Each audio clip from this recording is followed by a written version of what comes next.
Well, good evening to you. It is a first alert severe weather day, and we are continuing to track rounds of severe thunderstorms tonight. These storms are packed with heavy rain, strong winds, and hail. In the last 15 minutes, we did have a tornado warning in eastern Kentucky. We also received this eyewitness video from Madison County. It shows hail covering part of northbound I-75. The very latest, let's check in tonight with meteorologist Jim Caldwell. Jim? And we're still tracking some thunderstorms across especially eastern parts of Kentucky. That's where it's been a little more active here during the past few minutes. You go back toward the southwest, watching some thunderstorms also developing in that area as well. The main concern, though, just a little while ago was that severe thunderstorm possibly producing a tornado, and still a pretty active situation as far as the situation out in southern parts of Morgan County and northern Magoffin County is concerned. You see the leading edge of this. It's very tight. Some very strong wind gusts certainly trying to show up as it goes blowing toward the city of Salyersville here. Then as it starts to exit parts of Morgan and Magoffin County, rolls over into Johnson County. So the winds, at least on the nose of this, will remain to be on the strong side, 60 mile per hour plus. Certainly a good possibility, and the threat of large hail also exists within this thunderstorm that we're watching there.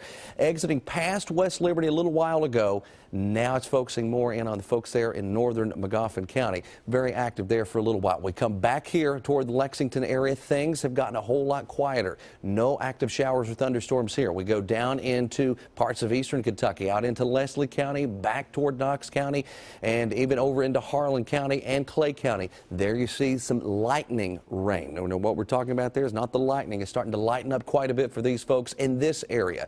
We'll watch more showers and thunderstorms come tracking our way from the northwest as we progress through the rest of the evening and into the nighttime hours, and more rounds of heavy rain. That's going to be something that sticks throughout the entire week. I'll have the very latest on all of this coming up for you here in just a few minutes.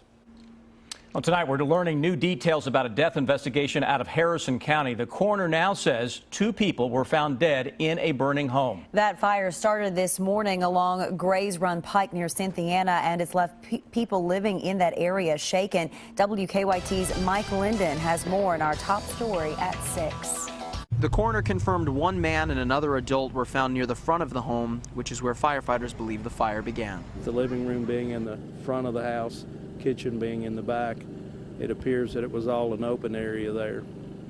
So they were probably a little closer more to the living room area. The coroner says 2 children that live in the house were at school at the time of the fire and are staying with family members this afternoon. Neighbors say they didn't see much of the family on a daily basis. Well, they kind of kept to themselves, were quiet. We didn't see a lot of them. As for how the fire started, investigators cannot rule out foul play at this time, but say the home is a total loss. I just hope this community will definitely come together and help this family and these children at their time of need. And that was our Mike Linden reporting. An arson investigator was on the scene until just about an hour ago. The names of the people found dead in that home have not yet been released. Their campaign ads saturate the airwaves as we are now less than a month from the election. A new WKYT Herald Leader Bluegrass poll finds Allison Lundergan Grimes leading slightly in the race against Senator Mitch McConnell. WKYT's Bill Bryant breaks it all down for us. Good evening. That's right. Of course, the big headline out of today's Bluegrass poll is the apparent swing in the survey back to Grimes. She now leads in the poll with 46%. Senator Mitch McConnell has 44%. Libertarian David Patterson remains a distant third. These new results are far different from the 4-point lead Senator McConnell held in the late August Bluegrass poll. And with a month to go, 8 in 10 people tell us their minds are now made up. So what's driving voters? 48% of those polled said they have an unfavorable opinion of Senator McConnell. 35% have a favorable one. And 57% told us McConnell being in office for 30 years is too long and it's time for change. Only 30% disagree with that statement. On the Grimes front, 40% have a favorable opinion of her compared to 39% who don't. The rest remain neutral or have no opinion. Her challenge being tied to the president. Kentucky did not vote for him in either 2000 2008 or 2012. And the majority of Kentuckians say they have an unfavorable opinion of him now. Grimes' challenge, almost half of Kentuckians say she would simply vote for President Obama's agenda, and Kentucky needs someone to stand up to the president. 37% disagreed with that. Survey USA conducted the Bluegrass poll for WKYT, the Herald Leader, and our two partners in Louisville. Bill Bryant, WKYT. And for more on the Bluegrass poll, just go to our website, WKYT.com.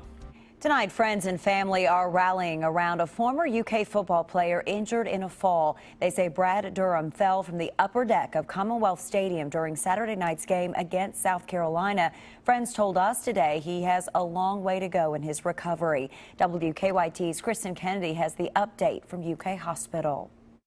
Friends tell us Brad Durham is in a medically induced coma here at UK Hospital. And while university leaders won't talk about Durham directly, Coach Mark Stoops did express concern for him today. I can't comment on any specific individual, but I'll just say that, you know, with the great support and the great energy we had in that stadium, it was sad to hear that somebody got injured. Fans tell us Saturday night they watched former player Brad Durham lose his balance and fall from the upper deck at Commonwealth onto the lower deck during the fourth quarter of the game. Durham's connection to UK football runs deeper than just being a lifelong fan. He was an offensive lineman for the Wildcats, a part of the UK athletics family. Definitely our hearts and prayers are with anybody that got hurt at the stadium. Friends are getting constant updates from family. They say Durham can move his arms and legs, and he isn't suffering from any brain damage. University of Kentucky leaders did confirm for us that the portion of Commonwealth where Durham fell is not part of current construction. At UK Hospital, Kristen Kennedy, WKYT. And at last check, Durham was still listed in serious condition. A Powell County parent says the school bus route in his county is unacceptable and even dangerous for his children. His research has found he's not alone. But WKYT investigative reporter Miranda Combs explains why the school district is sticking to its bus route for now.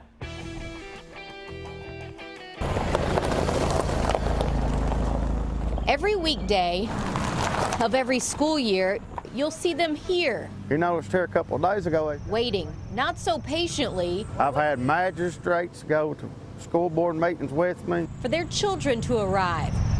Grover Barnett doesn't do this because it's cold out or too hot to walk. Those kids count too. He does it because the walk from here, he says, is too long. See, they say they can't turn a bus down there. And therefore, too dangerous. Here comes the bus. Y'all have to move, because that's where they turn around at. The bus comes to a stop right at this turn. Barnett gets his kids.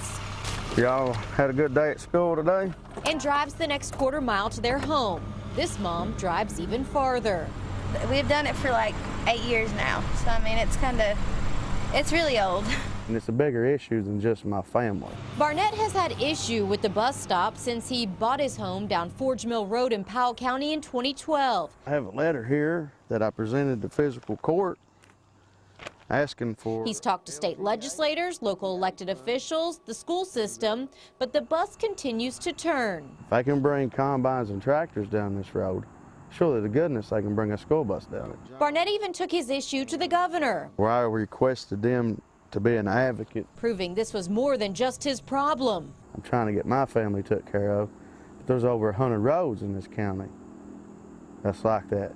The problem with this Powell County road, officials say, is it goes from 13 feet where the bus stops to 11 feet where Barnett lives. It's not fair, it's not right. We talked to the Powell County superintendent. He says an 11-foot road is too narrow, too chancy when you're talking about children. The superintendent says he is looking into the issue, even made a deal with the judge executive, told the judge if he can come up with a list of roads that they can't travel in Powell County, the judge will take the list to the fiscal court to see if they have funding to fix any of them. The one beneficial thing that may have come from Mr. Barnett's bringing this about is maybe a fresh look into it, and maybe there is a lot more kids that will have the ability to, you know, get to a school bus a lot closer and not have to walk as far. Because right now, for Barnett, the walk between the bus and his home is a chance his children won't take.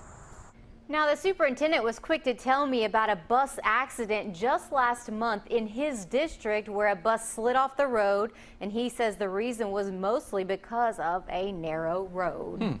And so this parent isn't just worried about the physical dangers, as he calls them, of the road. There's more to it? Right. He says, you know, there's a major road nearby, and who knows in this day and time what could happen, you know, on a long walk home. So it's a valid concern, but one they're not sure they know how to fix it this time. All right, Miranda, we appreciate interesting discussion on both sides there.